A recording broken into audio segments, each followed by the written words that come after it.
Hey Waffle Gang, I do hope you are well. My name is Mark and today we're checking out some more Reddit stories, and if you do love a Reddit story, why not consider hitting that like, subscribe, maybe that notification bell too. Let's crack on with today's first story. Much love guys. Now today's first story comes from forward signature 518 from the Am I the Arsehole Here subreddit, and it says, am I the arsehole here for leaving my incarcerated husband? And there are some trigger warnings on this story of threats, emotional abuse, controlling behavior, and destruction of property as well. So if you do want to skip the story, please feel free to do so. Timestamps are always down in the description and along the timeline below. Thank you. I, mid-20s female, filed for a divorce from my husband, mid-20s male, who's currently in prison for a felony. He says I'm abandoning him at his lowest point and exaggerating everything. I'm starting to question myself. During our marriage, I worked and went to school, while he claimed he was looking for jobs. The issue is he refused to apply for retail, fast food, or anything he thought was beneath him since he was prior military before getting arrested, even though we needed help financially. His grandparents were the one helping me with money because he wouldn't step up. When we both had jobs, things were actually good. It felt like a partnership, but once he stopped working, everything fell on me. He also tried multiple times to meet up with other women and even attempted to pay for sex, yet he would barely touch me maybe once a month. His so-called brother even tried to set him up with other females. We constantly fought about this. Whenever I tried to leave, he would threaten suicide or cry abandonment. I believe in mental health support, but I started to feel trapped. I was scared he would hurt himself, hurt me, or hurt someone I love. There were incidents where he waved a gun during arguments and even at a friend's house because he didn't trust him. That fear was real. I never really had friends because he didn't want me going out with anyone, male or female. He would ruin events with his attitude, and eventually we stopped getting invited anywhere. I became isolated. When he went to prison, I told him I wanted to come back a month before he got out so we could sit down and decide calmly whether to stay together or divorce. He twisted my words and told everyone I was leaving him. His family then threatened that if I stepped on his grandparents' property, where we lived, I'd be arrested. For context, while I was gone, my family in that state was helping maintain the yard and house for his grandparents, making sure everything was okay. Yet his family kicked me out and put my belongings on the street without giving me proper time to retrieve them. Almost everything inside that house. I paid for furniture, beds, couch, utensils. The only thing he truly cared about were his video games. They threw out my belongings, including personal items, hobbies, and even my certificates from school and work. That's what ultimately made me file. He's accusing me of being with another man because I didn't wait a full year. Meanwhile, when he would call, I would work double shifts or stay late at college just to cope with how unhappy I was. If I was helping someone at work or talking to someone at school while on the phone, he would huff, get aggressive, and hang up. Now his friends and family mock my brother for going to jail, while my husband is the only one currently in prison for a felony. When I told people that I was leaving, they congratulated me. That honestly shook me. It made me realize how bad things must have looked from the outside. He says I'm delusional and exaggerating, but this has been 4 years of feeling small, controlled, lied to, isolated, and mentally drained. Now that he's incarcerated, I feel lighter. I'm focusing on myself for the first time in years. Am I the arsehole for choosing to divorce him instead of standing by my man until he gets out? There's a couple of things that really jumped out to me in this. Obviously the first one, when she told people that she was leaving, they congratulated her. But earlier on in the story, she said that family were coming around and help maintaining the garden, and they may have just been doing that, but almost felt to me instantly like maybe they're just round there just to possibly keep an eye on things at the same time. You know, what they say in abusive situations is leaving that door open for the person so they can get themselves out of that abusive situation once they realize how bad it is. You're absolutely right to get out of there because it is abusive. Everything about it is abusive. And his family don't sound much better. You got a brother encouraging him to cheat. They're all defending him. Obviously, we don't know what they've been told, but if OP's side of the family is seeing abusive signs, surely his family is too, right? Maybe they just don't care. The first commenter says to OP, not the arsehole, standing by your man. Please, he's a violent felon that is abusive. You are 100% justified to not want to stay around to sync with him. OP says thank you. I really needed this reality check more than you know. This really helped. Commenter says, not the arsehole. In addition to being a felon, what you are outlining is clear abuse. Making threats of self-harm to keep you in a relationship is not healthy and very manipulative. And in my experience, if your friends are congratulating you, that's probably a sign you did the right thing. Opie says, thank you. It's been hard because he keeps trying to rewrite our history, making it seem like I'm imagining things that have happened in our relationship. Seeing someone else's standpoint outside of your relationship validating the situations that I went through helps me more than you know. Seriously, thank you for taking time to respond. And of course, there were comments saying that Opie needs to get to a safe place. And Opie says, I've moved very far away from the state we were in, across the country to be exact, and now I'm slowly building my life back up with my 3 pups. We've been texting back and forth through his prison texting app, and I feel like he was getting into my head, trying to make me stay again. I will request a protection order during our court next month, but I believe when he gets out in 2027, he's not allowed to leave the state he is in. Commenter says, whenever you read an Am I the Arsehole here post, you have to wonder about the other side of the story. Do we need to wonder here? He was an unemployed man who thought it was better to commit a felony than get a job, and whose families played nice until they didn't, at which point they stole your stuff. So a whole family of shitty people. Now you'll be free. Just send anyone from his family to your attorney and don't tell any of them where you're moving to. They sound like a disease and best to keep them away. Not the arsehole. Opie says the felony was committed before the marriage. I had no idea that was happening until his family actually brought it up when I was pressuring him to talk to his grandparents because he would just ignore their calls. After the call with the grandparents, we had a talk. I'm a believer. I love believing in people. I would never doubt them. He told me that everything he's saying is true and that he will not go to prison. So while he was going to his lawyers for 3 years, I never really went because I'd be at work. The last meeting date I took off because I wanted the full story and had some questions he was not giving me the full answer to, since he reassured me that he would not go to prison. When I asked the lawyer the questions I had, I was tearing but trying to keep a positive face. I felt humiliated, lied to, hurt, angry, just so much of emotions. Every time I would ask him the questions personally when it was just us, he would say, I don't remember. I'm filing uncontested without a lawyer due to me being the only income in my household now. I recently moved to another state that he is unaware of with my 3 dogs. As much as I would love to contact a lawyer regarding them throwing out my belongings, I feel like it's not worth it anymore. They're already gone and can't be replaced. Opie went on to explain why they actually made the post anyway and said, I just needed to ask if I was the arsehole. Ever since the prison gave him the divorce papers, he called my phone crying, telling me he's having panic attacks and basically giving me backhanded compliments. Everything is my fault, when he doesn't even take accountability for his actions. I've told him to stop contacting me, and I deleted the prison app after his last message of making me feel like it is all my fault. I moved on with my life, filed for a divorce on February 10th. They gave it to him on February 12th. They told me the final date is March 27th, so now it's just a waiting game. I was considering not going through with it, but thanks for everyone who's telling me I'm not the arsehole. It's helping me so much. He has a way of getting into my mind and making me feel terrible. And Opie adds one more comment on her husband changing after they got married and says, he was the worst after marriage. I wanted to leave so bad, especially after all he did was cheat and then cry mental health issues. I feel like it was an excuse with him every time he did something wrong. I was just in fear for my life, my animals, and my family and friends. He did own a bunch of weapons he was not supposed to have. So Opie comes back in sometime later with their update and said, I wasn't sure how to properly update this, but I wanted to share where I'm at now.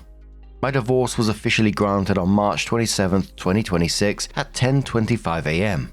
I was able to change my name back to my maiden name, and since then, I completely restarted my life.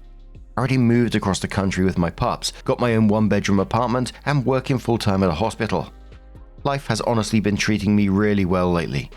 Aside from being a little under the weather the week of the divorce till now, I feel more at peace, more independent, and like I'm finally able to move forward. Thank you to everyone who gave me advice, support, and encouragement. It truly helped me process everything and gave me the push I needed to make this decision. When the judge granted my divorce, I felt so happy, so relieved, I couldn't stop smiling. Now it's time for this new chapter in my life and to start the process of changing my name under everything. Again, thank you Reddit. I couldn't have done it without your support. A commenter said to OP after this, "Great on you for getting out. With that said, change your email and phone numbers and make sure your social media profiles are as private as possible. The ex is violent, unstable, and comes from money. There was more than enough in your first post to tell me that it is possible that he could seek you out regardless of distance, and his parents could enable him." Commenter replies saying, "I second this. First thing that came to mind was that you should take everything in your power to prevent him from tracking you down in the future. Hope you stay safe and protect yourself, OP. A vengeful ex is a scary ex." OP says, "I did change everything. Thank you." Another commenter says, "Congrats on being able to leave. I went back and read your old post. Did he commit a violent felony? Did his family try and stop you besides throwing out your belongings? Him going to jail was a blessing in disguise. Waving around a gun is crazy, and he's lucky he didn't get charged for that." OP says the felony wasn't against me. Actually didn't know about the felony until after we got married and we went into detail with it. He was always saying, "I'm going to win this case, etc. You have nothing to worry about," and I believed him. OP continues saying, "Yes, our constant arguments and fights would end with him waving a gun in my face, showing that he's masculine because he has a weapon. Don't get me wrong, I love the man when he was the sweetest, but he has so much insecurities. I tried to love every one of them, but even when I say leave the gun at home, we're going to a friend's house, he would bring it with him. I wouldn't find out till later. Like he constantly takes it with him wherever he goes. He's not even supposed to have it. His family has not tried to stop me. They barely reached out to me. Before he went to prison, my aunt, who I grew up with, had passed away. A couple of months later, he went to prison after his last court date. The most depressing year of my life, and had no family and friends of my own. He chased all my friends away, and I stopped getting invited to things because he was sort of a buzzkill, and his family barely said a word to me. Only asking, how's such and such, have you talked to such and such? Commenter says, "Good job. Live alone for a while, like a few years. Make friends and do hobbies. Maybe get therapy to help you increase your self-esteem and learn to identify abusers, homosexuals, and shitheads. Remember, it isn't necessarily that your boy picker is broken. It's there are a lot of broken boys. You can do better, and alone is okay." OP responded saying, "Thank you, I really have. I'm focusing on myself and pushing myself to do things I wasn't able to do while married. I'm exploring more and saving up soon to start traveling. I'm excited for this new chapter in my life. I feel like boys will be the last thing on my mind for a while. He really broke me, and I feel like I need time to think about myself and learn from the years that I've missed." OP on her property from the house she lived in with her ex and starting from scratch. OP says his family threw out everything I owned in the house we lived in. I have nothing. Everything he has, I paid for it. He barely went to work, and when he did, he would get fired a month later. I felt like he just hated working and would not settle for anything like fast food or retail to support us. There was really nothing in the marriage. Everything I have, I got it myself while he was incarcerated. Restarting from scratch with nothing but 4 pairs of clothes and a bag of dog food and my pups. And thank you, love. I'm in a good financial spot now. I started fresh from scratch with 4 pairs of clothes and a bag of dog food. It took me a year, but I'm proud of how far I've came since the separation and the divorce." And one more comment on OP after her ex and he completes his prison time and she's in a safe place. OP says when he gets out, he's not allowed to leave the state he's incarcerated in. If the police are being called, the only person who would get arrested is him for leaving the state. I live in a gated apartment complex, so unless you have the keypad for the house in the apartment complex, you are not authorized to enter. Yes, I've been on Reddit for very long, but I was also with him long enough to know he's not the brightest apple in the tree. I promise you, I'm very safe. His family that moved in had stated that they throw everything in the house, including his gun. As much as I don't like his family anymore, I applaud them for throwing out his weapon. And absolutely good on OP for getting out of that situation, of course, and I really do hope that she does stay vigilant, which I know is a really annoying thing to have to say, because she shouldn't have to be watching her back because of some crazy abusive arsehole, right? But you just never know what they're going to do, which is really sad, but I think OP does have to stay a little bit vigilant for a time being, especially when he does get out. So I can only imagine the mindset, I don't know, but I can only imagine the mindset when he's in prison. You know, his life is basically on pause while he's in there, and he's going to come out and may think things are pretty much the same. Sure, he may have got the divorce papers, but has he actually moved on in his mind? But still, I hope OP moves on and deserves just a wonderful future. Truly, I really wish you the best. But what do you guys make of this situation? Let us know your thoughts down in the comments below. And let's move on to another story. Now our next story comes from Queen Beef, who says, I, 29 female, am pregnant with twins. My fiance, 26 male, wants to give them stupid names. I keep this short. I'm having twin boys. My fiance and I agreed that I would pick their first names and he would pick the middle names. I picked two cute, normal names that I thought would go well with his last name. He picked Batman and Spider-Man. The fuck? He's completely serious. He says these are the names he's always planned to give his children, and he thinks that any little boy would love to have the middle name of a superhero. My question is twofold. 1. How bad would it be if our sons had stupid middle names? Would it be something they resent? And 2. Is this worth an argument? I definitely think he's being an idiot, but should I just get over it and should I try to stop this? It's kind of like, yeah, some little kids, not all of course, might enjoy having a name like Batman or friggin' Spider-Man as their middle name. Until brother gets to later on in life when he's having to fill out every official document, every school form, every job application where a full legal name is required and you're putting down friggin' Batman. I mean, he could go with Bruce, Peter, either of those. I'm just picturing the scene in the delivery room where he stood there like holding the baby like the Lion King. Nurse is going, what's their names? Holding the child up in the air. Derek, Batman, Franklin. Also, he could have at least stuck with either Marvel or DC. He went one of each. But Fredlet says, why are you marrying and raising children with a 12-year-old? I'm joking, but really? Is he aware that these are going to be living, breathing human beings, right? That will grow into teens and adults with fucking ridiculous names. Or may not even like superheroes. Naming them after superheroes is actually probably the best way to ensure they all hate things superhero related. So there's a hobby/interest they'll never enjoy sharing with dad. Can you guys maybe get a cat or dog or like a fish or something that he can name whatever he likes and go through picking the first and middle names together? Well, you both deserve to have input in naming your children. Your future children deserve to be treated like actual humans who will have an actual life. You can call the kids Spidey and Batman as nicknames if you want. You can even give the kids Bruce, Wayne, Peter, Parker as middle names, but this is something I'll definitely be putting my foot down about. Opie responded saying thanks, I will definitely put my foot down on this issue. Peter and Bruce is a good suggestion. I think he's just not thinking it through, to be honest.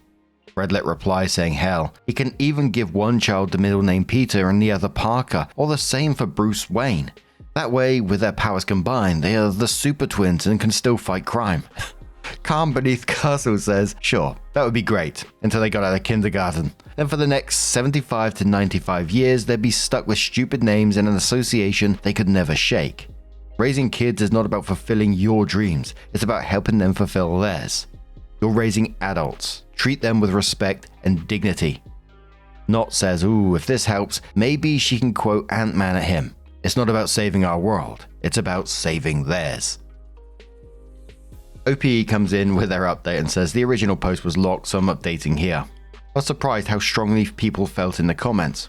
I have a very unusual middle name, non-English, and I've never used my middle name for anything, so I didn't think about it being used on resumes and such.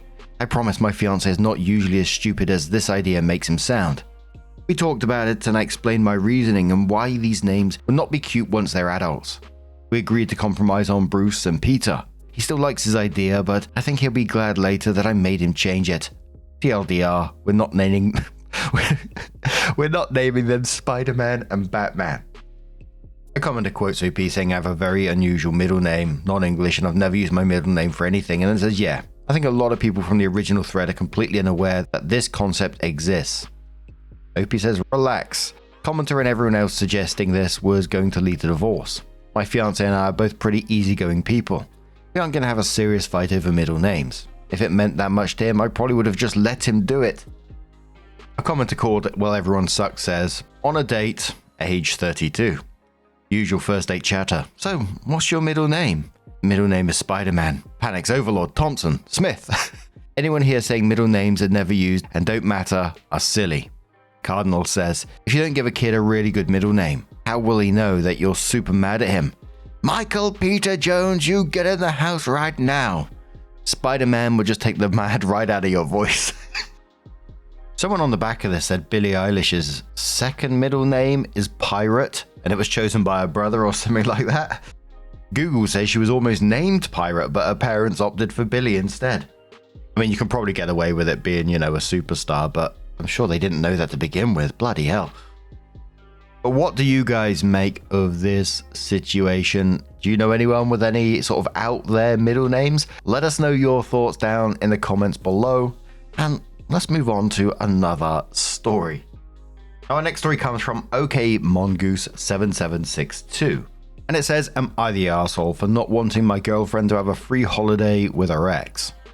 So, I've been dating my current girlfriend for about 9 months or so. Her ex-boyfriend that she broke up with about 6 months before we started dating has recently started talking to her again. I don't feel particularly comfortable about this, as I believe he wants to get back with her, but they've only seen each other a few times in a group setting, so I haven't seen it as a big deal up until this point. Earlier today, she approached me saying that she needed to talk to me. She explained that her ex-boyfriend was offering a holiday with her to apologize for treating her badly in the past. He's offering to pay for the plane ticket, hotels, everything. I talked with her and she agrees that she thinks he is trying to start something between them again, but they will stay in separate rooms and a free holiday is an extremely good offer that she doesn't want to turn down. I feel extremely mixed about this. I understand her wanting to go, but it makes me extremely uncomfortable and upset, as well as feeling disrespected. I'm even contemplating ending things, as it'd make things easier for the both of us. What do I do? Absolutely no, and for me, she's a red flag herself for even contemplating entertaining this. She already knows what his intentions are. She already knows that he's trying to win her back, but she's just like, oh yeah, free hotel. Fuck OP's feelings, I'm getting a freebie here. And she must know that this guy's going to be trying it on with her while he's there. He's going to be trying other things to win her back. Maybe a meal here and there, maybe gifts, who knows? And like I said, I'd be less focused on whether to, even allow this, but more focused on that she's willing to even consider it, because it tells you where you actually stand. Mini Mink says, as a girl, I can confirm she wants to fuck him. Even if they slept in separate rooms, they can still end up having sex. No girl takes an offer like this from a guy she's truly over. Time to end things. You deserve better. Another commenter says, I'd be surprised if she isn't already sleeping with him. Let's be real here. She wants to get back with him. That's the only reason she is continually talking to him and even contemplated the idea of going away with him. You are a straight up fool and a simp for spending any more time with her or thinking about her. Break this off and move on while you still have your balls. Particular known says, not the arsehole, but I get her wanting a free trip because nothing beats free. But if she was over him, it wouldn't even cross her mind. No is the only answer. She sounds like she wants to go and she should go as a single girl. Dump her. 9 months in and she's doing this. Even if she changes her mind, the fact that she actually thought about it and wanted to go, nope. A deleted user says, not the arsehole. Tell him you're paying your own way to come on the trip with her. Let's see how quickly he changes his tune. Honestly though, your girlfriend sucks for accepting it knowing he just wants her back. Oopie says she told me, I know what he thinks, but I'd make sure that kind of thing would never happen. We'd never stay in the same room, etc. This doesn't particularly reassure me though. Someone was saying about if people are this naive in a relationship, and a commenter says, as someone who was in OP's girlfriend's shoes a few years ago, and my boyfriend broke up with me shortly after. There are plenty of naive and dumb people out there, and at least for me, I didn't realize how shitty I was until after. It's a learning experience, and when you're young, you might not realize what you're actually doing or saying until after the fact. So OP came back into the post 4 months later and said, thanks for all the advice, guys. I ended up talking to her about it and she cut off her ex and didn't go as he was doing other creepy behavior like liking all her posts. But I still feel a bit conflicted as I feel like she should have never even thought about it. She isn't speaking to her ex or anyone associated with her ex anymore, as far as I know. After talking to her, she decided to block everyone associated with him. I like the fact that at the end it was liking all her posts that was the creepy behavior, not inviting an ex on holiday to try and win her back. That's acceptable because it's a freebie. I wonder how this couple did move on from this. I mean, it was the initial accepting to go in the first place for me. I'd be just looking at that thinking, nah, I'm not sure if I trust this relationship anymore. But how about you guys? How would that make you feel? How would you be able to move forward with it Would you accept the holiday? There was a couple of comments in there saying, they may get downvoted, but freebie is a freebie, right? So now I'm going to turn this one to you guys. What do you guys make of this situation? Let us know your thoughts down in the comments below. Now, just a huge thank you for being here today, getting involved in the stories, your love, your support, your time. It always means the absolute world to me. So thank you so much for being here. Truly, it's absolutely amazing. And hopefully, I'm going to see you in the next one. Take care and much love.